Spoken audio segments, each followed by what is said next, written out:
Dear friends and supporters of Austausch, hello, this is Jakob, the second director of our organization.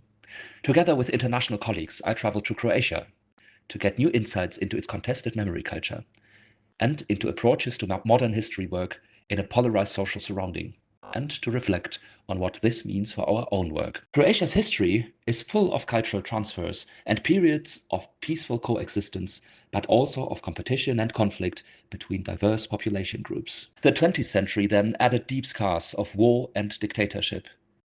And today Croatian society is still marked by polarized debate about national identity. Some look back at Yugoslavia with nostalgia, remembering stability and social security. But a majority builds its identity on the Homeland War, Croatia's part of the violent Yugoslav wars of the 1990s. In this conflict, Croatia defended itself against a massive Serbian attack.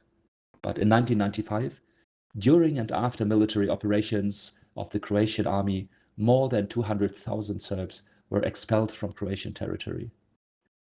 A fact that is hardly addressed in public remembrance.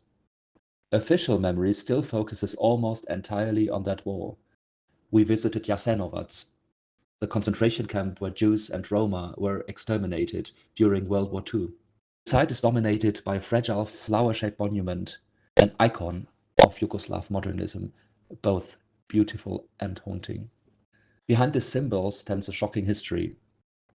Like in other camps of the 1940s, many prisoners died through forced labor, starvation, disease, and systematic mistreatment. But Jasenovac was also famous for its extreme cruelty. People were rarely killed by bullets in order to save ammunition.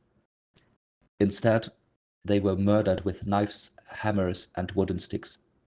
An almost archaic brutality carried out by the Ustaša, Croatian fascists, in close collaboration with Nazi Germany. A chilling reminder of the extreme and often little-known events of the Second World War in the Balkans. At the same time, Jasenovac lies directly on today's EU external border, where migrants on the Balkan route face pushbacks when they want to cross the river nearby the memorial complex that separates Croatia and the EU from Bosnia and Herzegovina, a practice that has become a symbol of the wider humanitarian crises of our times.